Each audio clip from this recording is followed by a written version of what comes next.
Je m'appelle Marie Ngambama. Bon, je suis une fille de Lolodorf. Je suis basée à Madong. Je reste au quartier Aoussa. Je m'appelle Wilfried Atangna. Je suis artiste mboléen au niveau de Lolodorf. Et mon nom d'artiste, c'est Oscar. La vie à Lolodorf est un peu difficile parce qu'on ne trouve pas tout ce qu'on veut quand on veut. Et à Lolo, je peux le dire, on n'a pas de problème. Les jeunes se débrouillent en tout. À travers nos motos, on s'en sort de mieux vivre. Bon, j'ai quand même eu à suivre avec mes parents que Lolodorf, c'est la ville basée d'Engumba. Donc c'est les Ngumba qui ont créé le nom Lolodorf. Là, c'est l'histoire qui nous le dit, que notre patriarche, le Ngumba, qui a donné le site, s'appelait Loulé. Et quand les Allemands ont donc construit, ils ont donné le nom de Louledorf, Dorf étant la ville ou le village. Donc ils ont fait la ville de Lolodorf sur dans les terres de Loulé, qui était le Ngumba. Il y a plusieurs versions dans cette histoire, dans cette désignation. Il y avait au niveau, d'après ce qu'on dit, il y avait au niveau du pont de Lolodorf, là, bon, il y avait ce lac-là, et il y avait des oiseaux qui nageaient dedans. Bon, alors on a demandé, ces oiseaux s'appellent comment? On dit Lolo, les canards. Voilà. Bon, donc, il y a cette version, on dit Lolodorf, la ville des canards.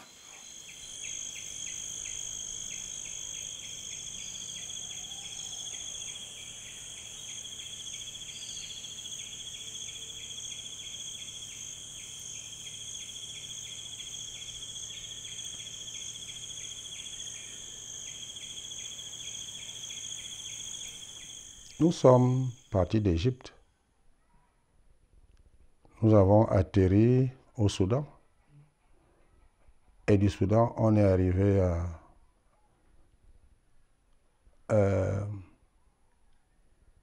disons au Nigeria, la partie Nigeria nord. Et nous sommes arrivés donc au nord Cameroun. Étant païens, les musulmans voulaient donc nous islamiser. On avait fait une opposition farouche. Nous sommes donc passés par la Damawa pour atteindre le sud Cameroun, qui était une zone de forêt vierge. Or, les chevaux dont détenaient les musulmans ne pouvaient pas traverser la forêt. C'était des animaux de savane. Et vous connaissez bien la grande histoire de Ngarmedza. C'était un serpent sauveur par lequel nous sommes passés pour atteindre la partie sud du Cameroun. Nous sommes venus en traverser Sanaga. Ils ont traversé ça par mystique. Par mystique.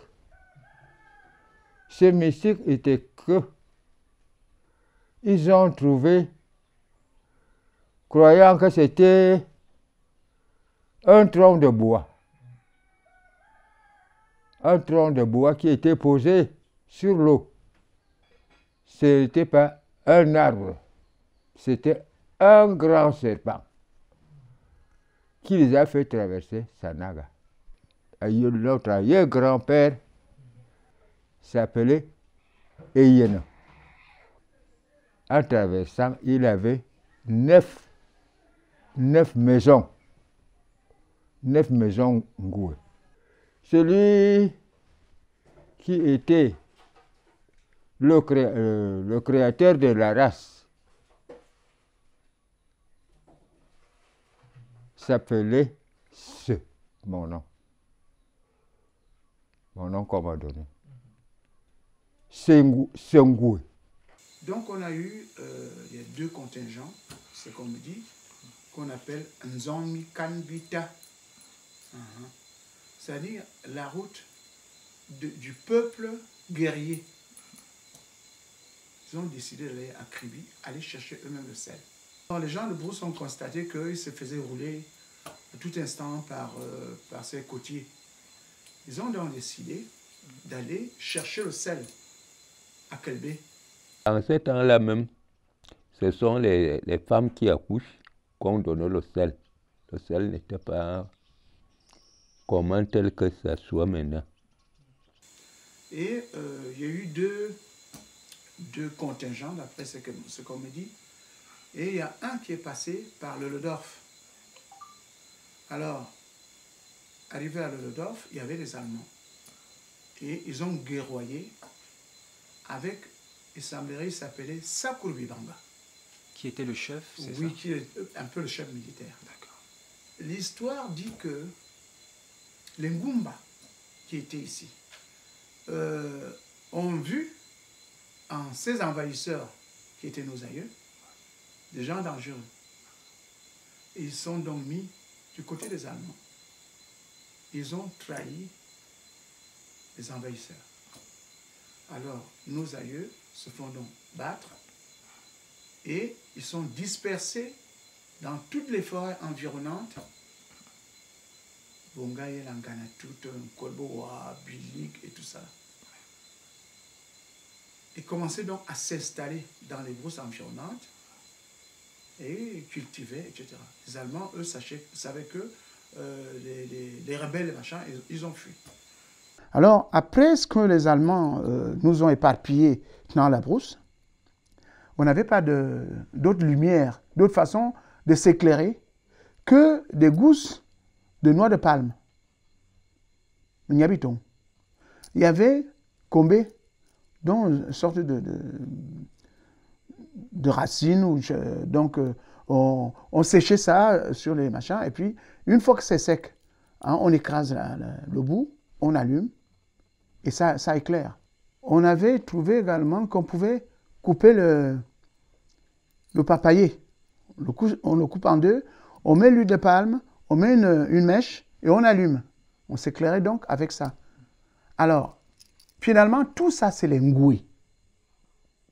Les torches, hein, les ngouis, les torches. Donc, finalement, on s'est dit, ces gens, comme s'ils s'éclairent avec les ngouis, sont les ngouis.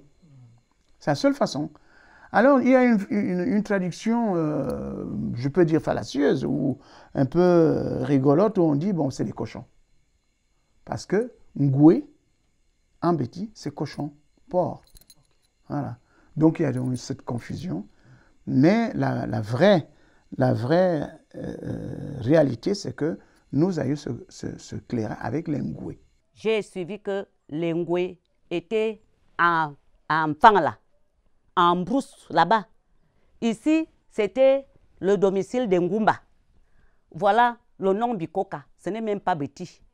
C'est les Ngumba qui habitaient ici. Et comme il y avait donc un chef supérieur, Ngwe et Wondo, en brousse là-bas, le colon blanc a demandé qu'on quitte la brousse pour venir s'installer ici. Et voilà comment les Ngumba commencent donc à monter vers le Lodorf. Parce que quand nos parents venaient construire ici, et parfois, quand ils voulaient mettre sur pied une maison, ils tombaient même sur les tombes de ceux qui avaient quitté. Bon. Donc, qu'est-ce qui nous amène ici? C'est que je n'ai pas envie de m'aventurer sur les dates. Toujours est-il que quand les colons allemands veulent creuser la route Lodorf-Kribi, ils ont cette idée qu'on aurait pu appeler pernicieuse, parce qu'ils se disaient, à l'époque, on creusait la route avec les mains. Il leur fallait la main d'œuvre. Ils l'ont creusée tant bien que mal, et après, il fallait l'entretenir, cette route-là. Et puis quand le colon part de Lodorf pour Kribi, si sa voiture ou sa moto est en panne, qui pouvait, si cela arrive dans un bosquet, d'où l'idée de chercher les gens qui étaient dans les environs pour les mettre à côté de la route. Voilà comment, ici, en fait, parce que la ville de Lodorf a les Ngumba, les Erondo, les Mvam et quelques Bassars. Voilà comment ce village qui s'appelle Bikoka C'est même un nom Goumba. C'était un village Goumba. On les fait donc partir d'ici. Donc les Allemands ont donné commande d'appeler tous les gens qui étaient dans les brousses pour qu'il y ait une réunion. La réunion disait quoi? La réunion était que si les Blancs ont besoin, les Allemands ont besoin d'une pièce à faire, on communique à un chef traditionnel. Donc voilà que mon grand-père, c'est-à-dire le père de mon père, qui se nommait Eyeno Yé. Eyeno Yé était à la réunion. On a monté les chefs traditionnels. Les chefs traditionnels, c'était combien? C'était presque 4. Parce que Eyeno Yé, Nkwame Tonga, Ngalebisunu, Ndongo. Nommé les chefs traditionnels. Mais Eyeno Yé était le plus grand. Parce qu'il avait 6 provinces. Melombo, puis Bondé, puis Koka, Madong 1, Madong 2, Ngoyang. Il était plus grand. Bon, et notre arrière-grand-père, Eyene Oye 1, qui connaissait plus ou moins, parce qu'il a fait l'école allemande, qui connaissait plus ou moins la mentalité des Allemands, a dit donc à ses confrères, oui, aller habiter à côté de la route, c'est bien, mais il y aura beaucoup de tyrannie. On va voir, comme les Ngoumba sont déjà partis en route, nous, on s'arrête d'abord ici. S'ils insistent, on verra ce qu'on va faire après. Les Ngoumba de Bibonde et Bikoka, on les place à proximité, Govayan, Govayan, dans la zone Banga. Voilà. Bon, on les pousse là-bas et on installe donc nos aïeux. Certains traversent pour aller à Lombo. Vous-même, vous connaissez que quand l'autorité a déjà parlé, même si la personne qui perd la chose là veut revendiquer, il ne peut pas, vu qu'il a déjà des écritures. C'est déjà écrit que c'est le domaine des Ngo ici. Les Ngoumba, on dit seulement ça quand on blague. Est-ce que vous savez que là vous êtes là, c'est notre domaine, hein? Vous n'avez pas dédommagé. On fait ça comme ça quand on blague. Ils ne peuvent plus. Ils ne peuvent plus rien parce que ce sont les colons qui ont demandé que les Ngwe viennent s'installer ici. En 1980, quand on a fait la route, c'est pour la première fois, on a dégagé les tombes là-bas. Il y avait les femmes. On connaît que c'était la femme parce que les colliers et les cheveux tressés, donc c'était les tombes des Ngoumba. Ce n'est pas le petit blanc qui avait sa femme, son unique femme, qui devait encore balayer le sol. Ou bien aller cultiver pour vendre aux habitants de la ville naissante. C'est plutôt les populations locales qu'il fallait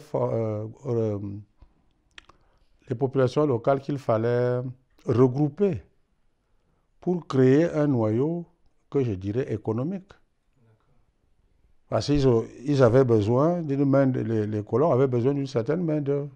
Puisque après les colons, c'est les commerçants qui sont venus s'installer, tels que les Zenker, qui s'est installé à Bipindi, avec une succursale à Lolodor, tels que Kritikos, toujours un grec, qui devait conduire le camion qui achetait les produits, le caoutchouc. Ce n'est pas un colon. C'est un autochtone. Donc il fallait rapprocher les populations de la forêt vers la ville pour créer donc véritablement une ville. On doit faire le Fassi pour aller à Kelbé. Et c'est quoi ça le Fassi? Le Fassi, c'est la route qu'on creuse avec les mains.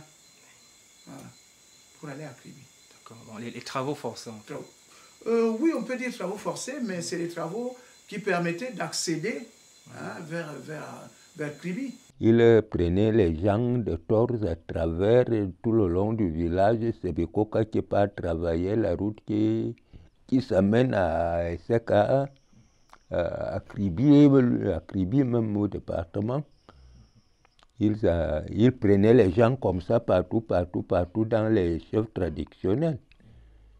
Les chefs traditionnels commandaient 6, 10, 20 personnes pour damer la route, mettre du gravier là où il y a les bourbiers. Les travaux forcés, ce n'était que si on vous a donné 6 jours ou 1 semaine à travailler, vous travaillez. C'est le gouvernement allemand qui rationnait. Ce sont eux qui rationnaient. Et comment ils traitaient ces travaux? C'était mal en pire, parce qu'une fois que tu manques, c'est une affaire pour toi. C'est-à-dire, ils malmenaient les gens. Par exemple, Bekoka, qui est à la route de Lolodorf et Seka, dont on vous magasine dans une maison. On vous magasine dans une maison. Après le travail, le soir, vous vous baignez, on vous donne un peu quelques beignets, etc. Les gens mouraient. C'était mal en pire. On malmenait trop les gens. En faisant la route, ils damaient la route avec les morceaux de planche, piquer une affaire pour taper, que ça fonce. C'était mal en pire avec les chansons. Tu vas faire comment? Tu es esclave. Tu es obligé de chanter. More morenga ko wonombe ngwaja me boye lat. More morenga ko wonombe ngwaja me boye lat. More morenga ko wonombe ngwaja me boye. C'est-à-dire l'explication de ça est que quelqu'un qui allait mourir au chantier, quelqu'un qui allait mourir à l'abattage ou de quoi, il s'est réveillé, on tape alors on enfonce le gravier. Le plus grand que le Nord, la torture du plus grand que le Nord camerounais a eu vers ses côtés, il ne vous a pas encore amené là. Il ne vous a pas encore amené là. C'est un joc.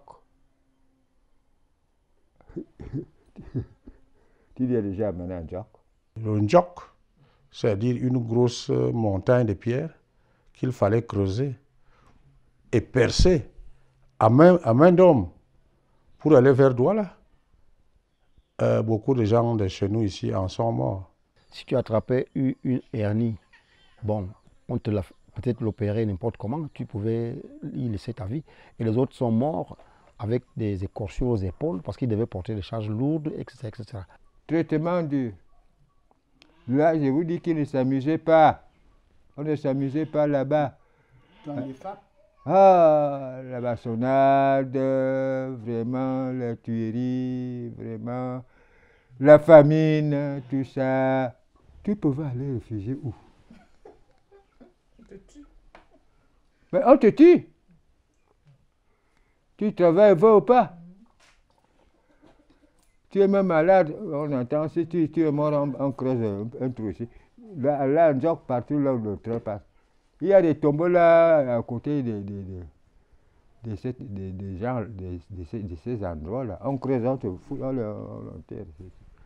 Mon père, qui était encore jeune homme, avait passé presque tout le temps en brousse parce que de temps en temps, on voulait l'arrêter le matin pour l'amener de force, creuser la pierre. Et la plupart de ses égaux, de ses égaux frères, sont partis mourir là-bas. Ce qu'on appelle l'ambassade Djokmassé. Travaux forcés. Ce que je crois, d'après mon père, et notamment en observant son attitude, c'est que c'était une discipline. Tout le monde devait être discipliné, faire ce que l'Allemand dit. Donc, que vous le vouliez ou non, C'était comme ça. Parce que dans le temps, on appelait ça tonne de FAP, 25. Donc, tu fais une connerie, tonne de FAP. On te fouette, 25 coups. Donc, c'était cette discipline allemande qui faisait que, d'abord, on obéissait sans trop réfléchir à ce que le colon a dit. Donc, notamment les Allemands, et comme on le dit, ils étaient particulièrement rudes. Au quotidien, les gens qui étaient au bord de la route, ils défrichaient la route. Et même s'il y avait des trous, ils étaient obligés de les combler. Sous peine qu'ils se retrouvent en prison ou bien flagellés. Et c'était les Ngumba qui avaient plus subi ça. Pas nous les Ewondo. Bon, la colonisation pour moi, bon, on peut dire que c'est une chose, je ne peux pas dire que c'est une mauvaise chose, vu qu'elle a laissé quand même des infrastructures qui déjà nous aident jusqu'à aujourd'hui.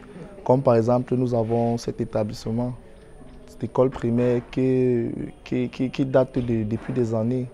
Oui. Pour moi, la colonisation, c'est quelque chose de négatif. Parce que ceux qui ont été colonisés ils ont été obligés de faire certains trucs. Ils ne font pas tout d'eux-mêmes. Dans les villages, ils disaient que les Américains prenaient souvent leurs terres. Bon, ils prenaient leurs femmes, leurs enfants. Et c'est comme ça que le peuple finissait. Mais maintenant, tout ça s'est arrêté. Je ne sais pas grâce à qui.